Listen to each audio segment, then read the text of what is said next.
ADHIBHAUTIK, ADHYATMIK and ADHIDAIVIK, the very three planes of existence, elemental yet so significant.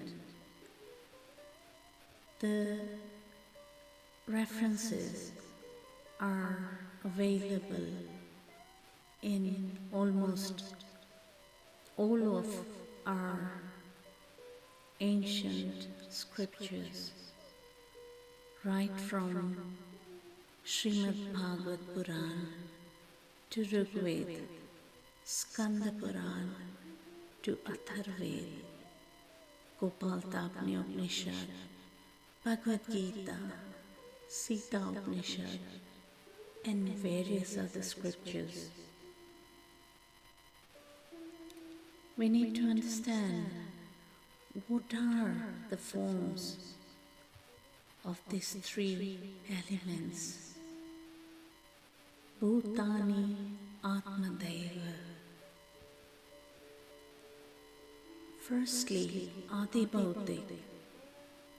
ADHIBHAUTIK is actually a physical form of the body known as Panch Mahabhut, the material form with physical attributes, that is ADHIBHAUTIK.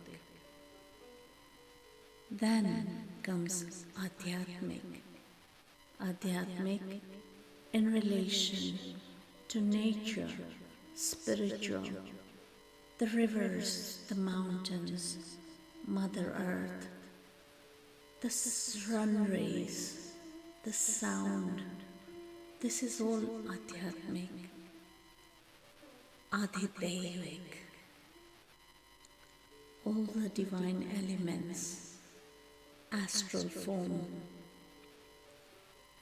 God as in the divine form, residing in His original form. This is ADHIDAIVIK. The examples of these three elements, I can give a couple of examples. The first and foremost, I think we can start with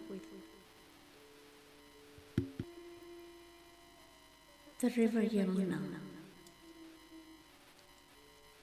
The Adhyatmik, ADHIBHAUTIK and ADHIDAIVIK forms of river Yamuna. We begin with Adhyatmik, the river, the divine river that is flowing in Mathura and Srimad Gokul. That is the ADHIBHAUTIK form of Yamuna. The Adhyatmik, the nature of Yamuna is the one who takes the divine water of Sri Yamuna, gets rid of all their sins, knowingly or unknowingly, and all the obstacles towards their devotion will be destroyed. And that is the Adhyatmik form of the divine waters of Sri Yamuna. Then we have the ADHIDAIVIK form. This form always resides with Sri Krishna in Golokdhan, and she is the fourth Maharani of Sri Krishna.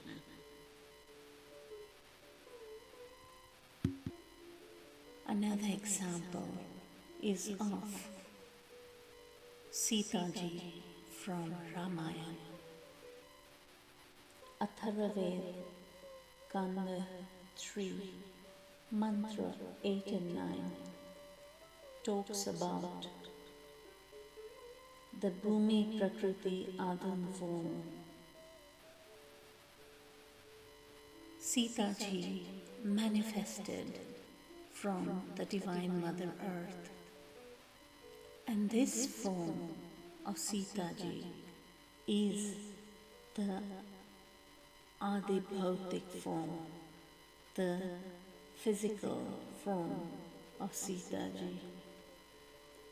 The Adhyatmic form of Sitaji, as per the Rigveda 3:12-30, is the Devi form of Sitaji, the Aishwarya Roop.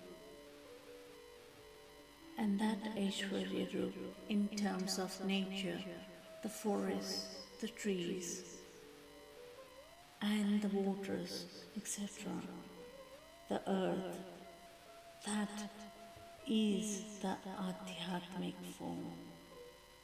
And then we have the Adhidaivic form of Sitaji, who, as a consort of Sri Ramchandraji, resides with the Almighty Sri Ram in his Vaikuntha Dham. We can also take the form of Shri Krishna, as per all the scriptures, the Adhyatmic form, or rather the ADHIBHAUTIK form, is the form of Krishna as he manifested in Gokul and with his pastimes, all the Leelas in Vrindavan, Mathura, etc. That is the ADHIBHAUTIK form. The Adhyatmic form is the form of Krishna as per the divine Bhagavad Gita, the spiritual sky, the planets, and the other loks. That is his Adhyatmic form, as per Vishnu Purana and Rigveda. And the Adhidaivic form, as per Bhagavad Gita, as he states it himself, Srimad Bhagavad Purana, is the form, the eternal form of Krishna that resides in Golokdham, in the spiritual skies. So these are the three forms to understand the divine aspects. However, there is another side to this. These are the three beings, the Adhidaivic, Adhibhautik, and Adhyatmic, as per the Sankhya Yoga philosophy. Rishi Kapil talks about the three sources of pain which we create with our own suffering. And he reflects onto the Sutra 22, which states, Trividha Dukham, the three kinds of pains and suffering. These are caused by the different mechanisms. In this case, Adi means related to, and the Adhyatma relates to the suffering caused by our own self. Adi Bhutam is the suffering by the elemental world, the world outside us, whether people or situations. And the third source is Adidevam, suffering caused by powers beyond ourselves, that is the divine powers. So, the Adhibhautik literally means pertaining to the Panch Mahabhut Sharir or living beings.